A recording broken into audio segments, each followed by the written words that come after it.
सुनील निषाद जी हैं, जिला अध्यक्ष हमारे भाई अब्दुल सैनी जी हैं और तमाम आप हमारे जितने भी मीडिया के साथी हैं, आप सभी को नमस्कार साथियों।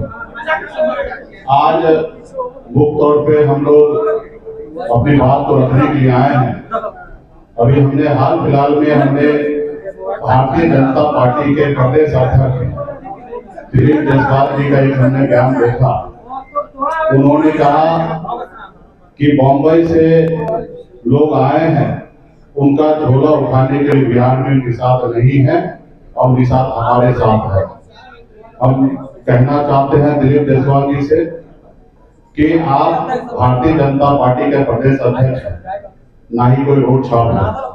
देश दुनिया की सबसे बड़ी पार्टी होने का दावा आप करते हैं और आप ये बताइए, कोई समाज अपने आप में आने वाले पीढ़ी के लिए, अपने समाज के उत्थान के लिए अगर संघर्ष करता हो तो उसको आप झूला उठाने वाले बोल रहे हैं। तो ये पूरे बिहार के निषाद समाज का ये अपमान है। निषाद समाज अपने बच्चे के भविष्य के लिए आज एक वीआईपी पार्टी का निर्माण किया है और यहाँ पे अपने आने वाली पीढ़ी के लिए लड़ाई लड़ रहे हैं। उसको उन्होंने कहा कि झूला उठाने वाला।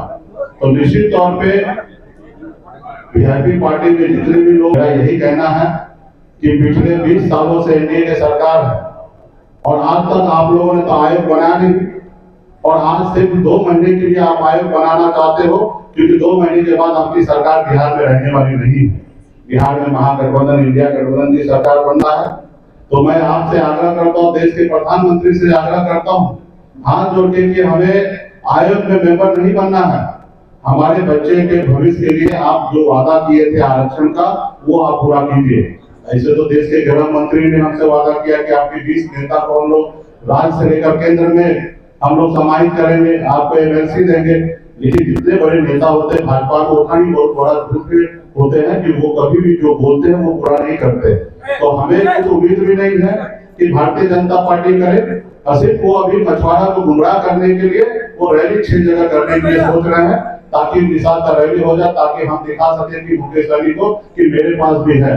तो ये गलत फहमी में भाजपा के लोगों को नहीं रहना चाहिए। अब निषाद का बेटा किसी दल के पास नहीं है, किसी के साथ लॉटर बन के नहीं है, बिहार में अपना लीडर बन रहे हैं और अपने आने वाले पीढ़ी के लिए लड़ाई लड़ रहे हैं। और हमारा एकमात्र लक्ष्य है कि वीआईपी पार्टी संघर्ष करके निषाद समाज को आरक्षण दिलाने का, जैसे बंगाल में निषाद को आरक्षण है, दिल्ली में निषाद को आरक्षण है, उसी तरीके से बिहार में आरक्षण हो, इसके लिए लड़ाई लड़ रहे हैं। हाँ, आप 2-4 भीड़ जुटा के वो वोट आपको नहीं मिलना है। मैं भारतीय जनता पार्टी को एक सलाह भी दे रहा हूँ और टिप भी दे रहा हूँ, अगर बिहार में निषाद समाज का वोट चाहिए तो निश्चित तौर पे आप आरक्षण कर दीजिए, लागू कर दीजिए, आपको वोट मिल जाएगा।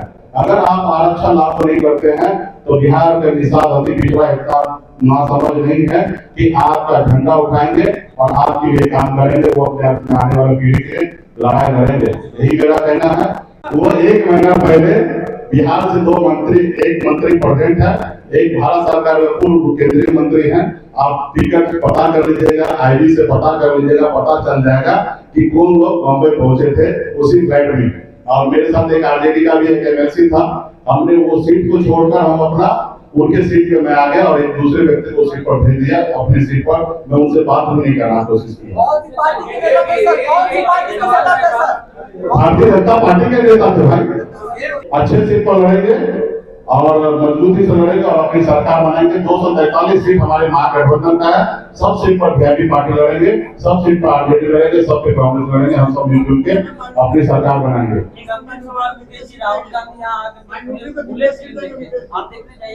हाँ, निश्चित तौर पे मैं खुले फिल्म भी नहीं देखूंगा कि बल्कि हम पूरे बिहार में प्रोजेक्टर के थ्रू आने वाला समय में जैसे ओटीटी पे आ जाएगा तो पूरे बिहार में प्रोजेक्टर के तहत हम पूरे बिहार में पूरे पिक्चर गांव-गांव में पार्टी के वॉलंटियर के द्वारा पूरे गांव-गांव में पिक्चर हम लोग दिखाने का काम करेंगे। मुकेश सर जी, आप आरक्षण की मांग को लेकर के आप लगातार बोला करते हैं। इन केस अगर महागठबंधन आरक्षण नहीं दिला पाती है तो 243 सीटों पर वीआईपी पार्टी कितनी मजबूत है? देखिए, आरक्षण वो दिला नहीं पाती, अभी वो दिला ही नहीं सकते, वो सरकार में नहीं है और हमें महागठबंधन से भी उम्मीद नहीं है। हम अपना सरकार राज्य में और केंद्र में अपनी सरकार बनाएंगे और हम अपनी सरकार में सामाजिक न्याय को मजबूत करने के लिए निषाद को आगे रिजर्वेशन देंगे। हमें किसी से उम्मीद नहीं है उम्मीद अगर है तो सिर्फ भाजपा से है, क्योंकि आज उनकी सरकार है। वो अगर आज चाहेंगे तो निषाद को आरक्षण दे सकते हैं। बाकी मांग हमारी भाजपा से है। और रहा कि महागठबंधन का तो हमेशा है, हमें वहां पे मांगना क्या है? हमें वहां पे डिसीजन लेना, जब हमारी सरकार राज्य में और देश में होंगे तो हम वहां पे डिसीजन लेंगे। हम वहां पे मांगना क्या है? मांग तो अभी कर रहे हैं मोदी जी से, क्योंकि आपने 2015 में हमसे वादा किए, 2020 में मोदी जी वादा किए, गृह मंत्री जी वादा किया, लेकिन वादा को पूरा नहीं किए। तो अभी मेरा मांग है कि मोदी जी निषाद पे ध्यान दें और रिजर्वेशन करें।